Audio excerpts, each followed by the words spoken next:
My name is Canacari, and as parents, we still believe that we have to have a presence in our children's lives, give them their freedom, but guide them as well. Just kind of be there when they need us.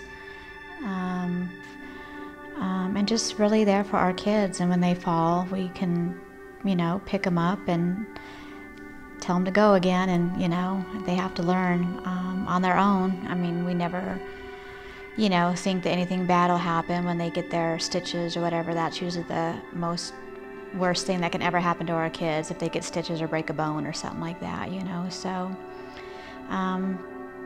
but really my whole time being, raising Kayla and Brianna, it's been pretty great. I haven't really had any, scares, and it's, with the help of my husband, we've done the best that we can, and I haven't really had to worry too much. Brianna is very strong-willed. She doesn't put up with anything. And she's really full of information. She always went online and would look up things just so that she can tell people. And they'd be like, "Oh, your sister's so smart." I'm like, yeah, she spends her whole life on the computer, basically, so. And she's just very, very happy, and she just was very, very strong-willed. Last year, we took a trip to Arizona. There's about a 70-foot cliff that you jump off of and go into the water.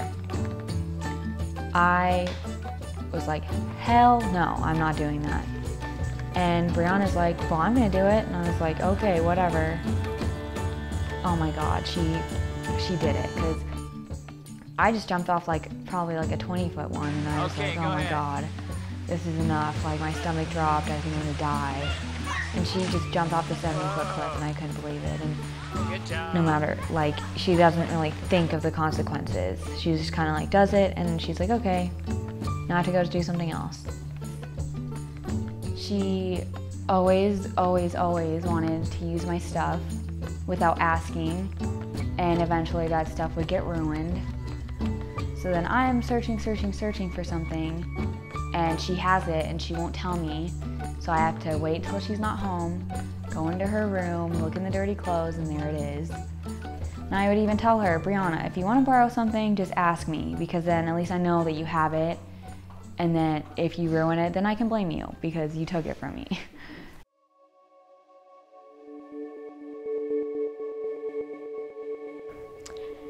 I just woke up like any other morning to get ready for my day, and saw that Brianna's light was on, so I, went into her room and, said good morning. I knew that she had been up. We probably chatted for about a couple minutes, and I shut the door and went about my morning. Once I got out of the shower, I heard the dog barking. He was in her room, so I just thought he needed to get out and go to the bathroom. And the door was locked, and I pounded on the door. I remember waking up at 9:16 in the morning, and I was kind of discombobulated, and I didn't know what was going on because my mom was banging on the door. And then I go and open the door, and it turns out my mom's banging on Brianna's door. But it wasn't good enough, so I kept pounding, and then my husband, there's 2 doors in her room, he went through the other side, and I didn't know what was going on. I was still pounding on her door, I think. And then I just heard this, this animal sound. I don't even know how else to describe it. It was something so deep in your belly that comes out, and I had no idea what was going on. He had got the door open that I was trying to pound on, and all I could see was, at that point, him putting Brianna on the floor. So I don't remember anything between that. I just remember him putting her on the floor. She was blue, and I didn't know what to do. I froze, and I thought I would always know what to do, and I didn't. And then I just like remember like hearing yelling, and then I went and I looked in the bedroom and I just saw like my dad pulling Brianna out of somewhere. But then I saw her face and I saw that she had a scarf around her neck. And I was like, oh my God. And I couldn't cry and I couldn't do anything. I was just blank and I couldn't hear anything. And then my dad was just yelling, get a knife, get a knife. And I was like, where am I supposed to get a knife from? And I was like, oh yeah, we have a kitchen. So I went to the kitchen and I got a knife, and he was trying to like, you know, cut the scarf off of her. And then I just like remember just like staring at my dad giving her CPR, and she was just blue, and like I just couldn't believe it because she's tanner than I am. And having to see Brianna like that, it just felt like I just like died inside a little bit, because I was like, okay, my sister is dying right now, and then I'm still here.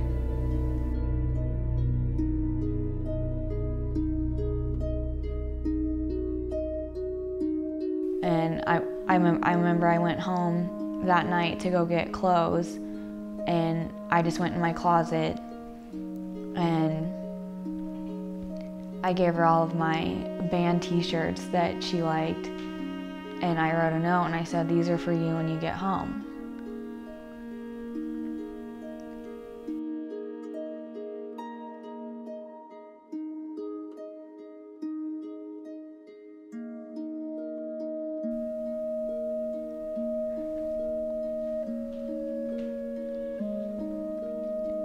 And then the night that they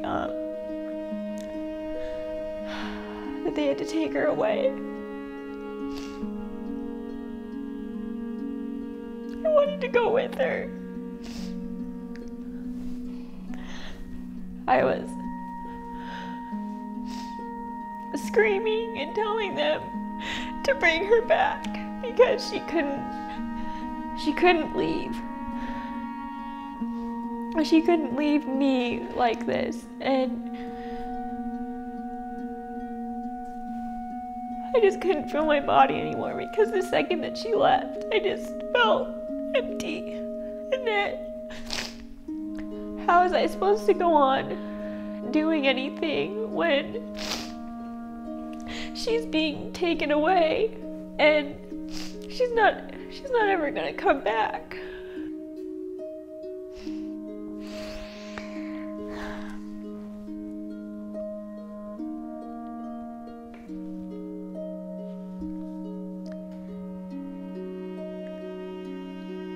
It's just like a pain that,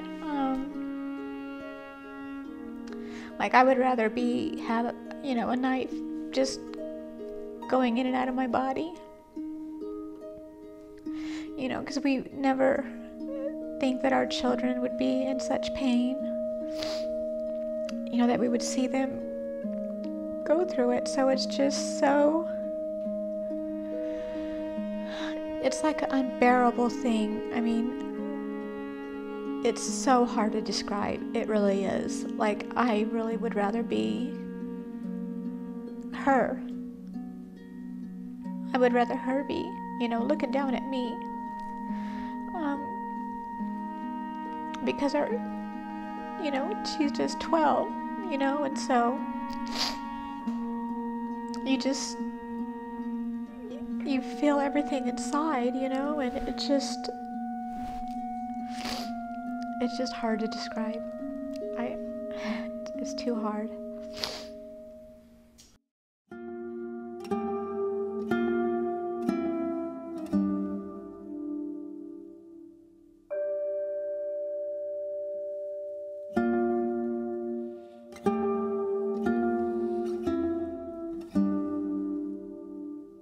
you pass out from this, and it's the waking up part that becomes the good feeling part of it. The only difference, it's been around for years. It was around when I was a kid. The only difference today, our kids are taking it to another level and they're doing it on their own. In my opinion, I think this is deadlier than drugs because it takes minutes to die. It's not days and months and years and then you abuse your body with these drugs. That's not what it is. One time and you're done. The reason why I think she was playing the choking game is because I believe that she did not want to die. I believe that she wanted to have a feeling of feeling good, but it wasn't a pill, it wasn't anything like that. It wasn't alcohol, but this particular game gave her the feeling that she needed.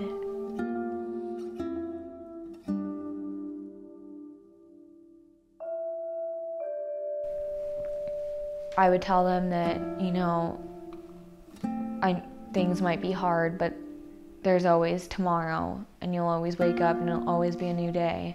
And I'll tell them to think about their families. If you truly, truly love the people that are around you, then you'll think about them too. And I'm sorry to say, but it's just absolutely the most selfish thing you could do.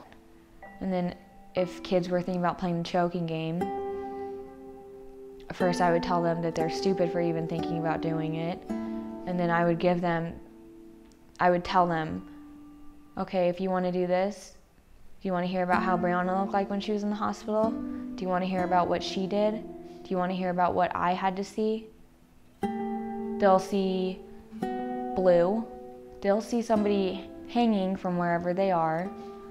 The worst thing for me is that Brianna's eyes were bulging out of her head because her brain was so swollen that it was just pushing up against everything.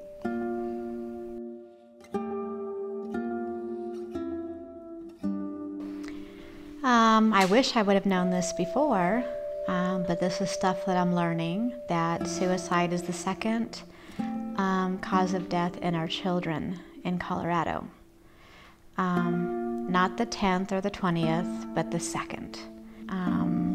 I think if I would have known, I would have talked to my children more about what it is and what happens after, and you know, I would have gone into more detail. It breaks my heart that I have to find out about this after my daughter is already gone. Yeah, I mean, suicide is almost like a bad word. It's like the F word. You know, it's people don't want to say suicide. You know, talk about risky behaviors, and risky behavior is not necessarily, again, drugs. It's, you know, that risky behavior has a whole different level to it, you know, and as families, we can't be silent about this. People don't talk about it because of society. Society says, nope, don't talk about it. Don't bring it into the schools. Don't bring it into my kids' home. You just mourn by yourself, and we don't want to hear it.